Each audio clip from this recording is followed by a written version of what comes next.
ইলিশ মাছের মাথা, লেজ, থোতা সবকিছু দিয়ে আমি পুঁই শাক রান্না করব, ভীষণ মজা। প্রথমেই আমি হাঁড়িতে তেল দিয়ে নিচ্ছি। এটা আমার খুব পছন্দের একটা খাবার। এখন এখানে দিয়ে দিচ্ছি পেঁয়াজ কুচি। পেঁয়াজটাকে একটু ভেজে নিব।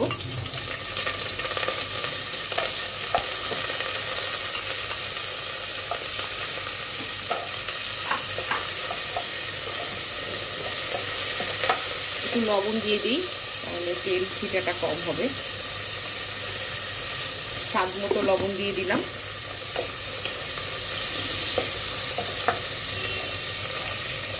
এখন এই হাফ ভাজা পেঁয়াজের মধ্যে আমি 1 টেবিল চামচ রসুন দিয়ে দিব, বাটা রসুন।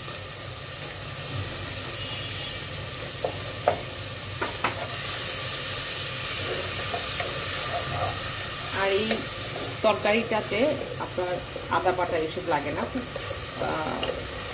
পরিচিত মশলা দিয়েই এই রান্নাটা খুব টেস্টি করে করা যায়। তো এখানে আমি এখন দিয়ে দিব একটু হলুদের গুঁড়ো, হাফ চা চামচ পরিমাণ। লাল মরিচের গুঁড়ো দিয়ে দিব 1 চা চামচ পরিমাণ।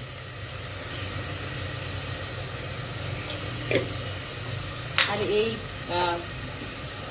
ইলিশ মাছের মাথা, লেজ, থোতা দিয়ে রান্না করার জন্য এখানে আমি পুঁই শাক নিয়েছি। পুঁই শাকের ডাঁটাগুলোকে ঠিক এরকম করে কেটে ধুয়ে বেছে নিয়েছিলাম। আর এখানে নিয়েছি পুঁই শাক। পুঁই শাকগুলোকে এগুলোকে আমি একটু কেটে দিব।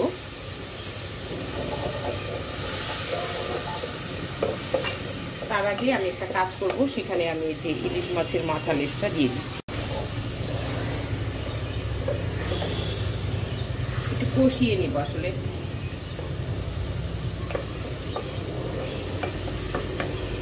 ইলিশ মাছের মাথা, লেজ এটা খুব বড় ইলিশ মাছের ছিল, তাই খেতেও কিন্তু দারুণ লাগবে।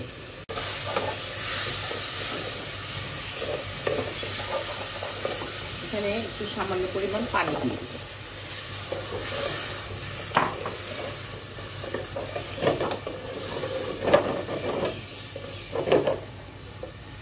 এক মিনিটের মতো এটাকে একটু জাল দিয়ে নিব, একটু ভাপিয়ে নিব। ভাপানো এই এর মধ্যে এটা এই যে পুঁই শাকের ডাঁটাগুলো দিয়ে দিলাম। ডাঁটাগুলো একটু সেদ্ধ হতে থাক ইলিশের মাথা, লেজের সাথে।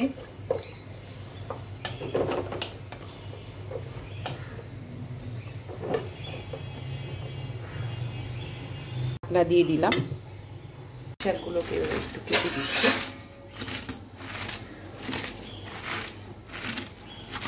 একটু এলোমেলো ভাবে কেটে দিলে কোনো সমস্যা নাই।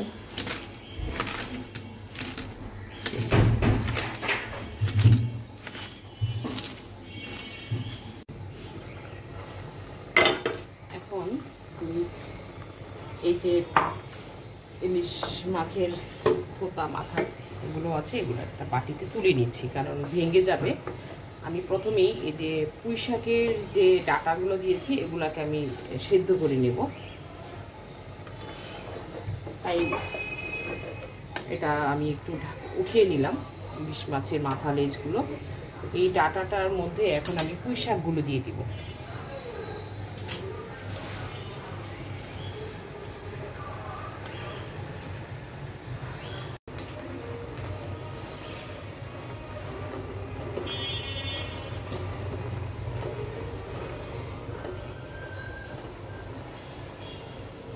পুঁই শাকগুলো কিন্তু আমার দেওয়া হয়ে গেল। এখন এর মধ্যে আমি কিছু কাঁচামরিচ ফালি করে দিয়ে দিই, কিছু আস্ত, কিছু ফালি করে দিয়ে দিই। আর এখন একটু ঢাকনা দিয়ে ঢেকে দিই। পুঁই শাকের কালার কিন্তু একদমই চেঞ্জ হবে না, কারণ হচ্ছে কি যে আমি দেখুন এই যেখানে একটা ফুটো আছে, এই ননস্টিক হাঁড়ির এই ফুটোটার কারণে আপনার গ্রিন কালারটা কিন্তু থেকেই যায়। তো যাই হোক, এটা আমি 10 মিনিটের জন্য রাখলাম।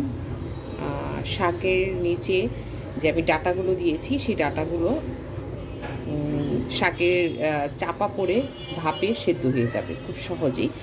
আর খেতেও কিন্তু যত সফট হবে ডাটা তত বেশি খেতে টেস্ট হবে। আর উপর দিয়ে যে শাকটা দিয়েছি শাকটা তার যতটুকু পরিমাণ সেদ্ধ হওয়ার দরকার ঠিক ততটুকু পরিমাণই সেদ্ধ হবে। 10 মিনিট চলে আসলাম 10 মিনিট পর, ঢাকনাটা একটু উঠিয়ে নিচ্ছি।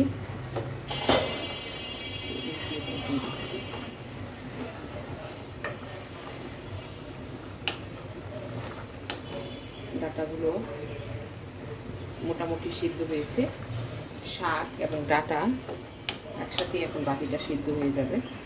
এখন এর মধ্যে আমি একটা কাজ করব, সেটা হচ্ছে যে এই যে ইলিশ মাছের যে মাথা লেজ সব এগুলো দিয়ে দেব। মাছের ভেতর থেকে যে রসটা বের হবে এটা পুঁই শাকের সাথে রান্না হবে আর খুব টেস্টি হয় খেতে।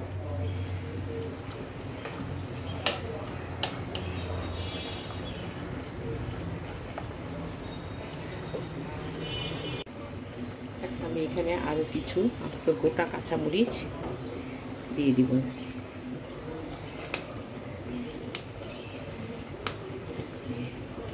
একটু লবণটা শিখে দেখতে হবে যে কতটা লবণ হয়েছে। লবণটা একদমই পারফেক্ট আছে। এখন এটা আমি ঢাকনা দিয়ে ঢেকে দিব। তার আগে আরেকটা কাজ করব, একটু জিরার গুঁড়ো দিয়ে দিব।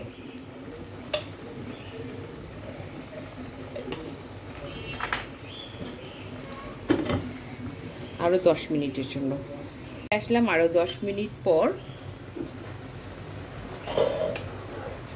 এর মধ্যে আমার রান্নাটা কিন্তু হয়ে গিয়েছে। একদম মাখা মাখা ঝোল রেখেছি, শাক ডাটা সব কিছু খুব সুন্দরভাবে সিদ্ধ হয়েছে, খেতেও কিন্তু দারুণ লাগে।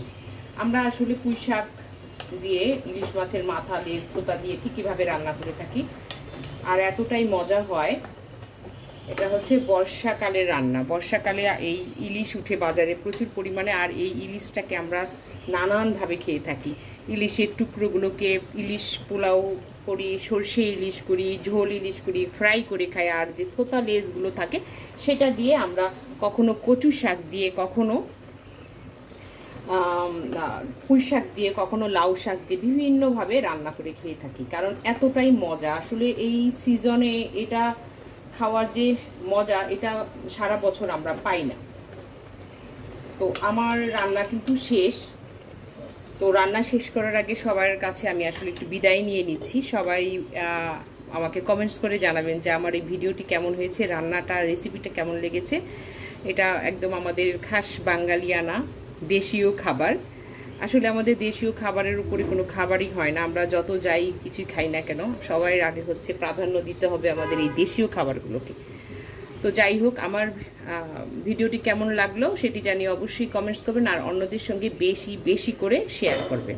সবাই ভালো থাকবেন, সুস্থ থাকবেন, সুন্দর থাকবেন। আল্লাহ হাফিজ।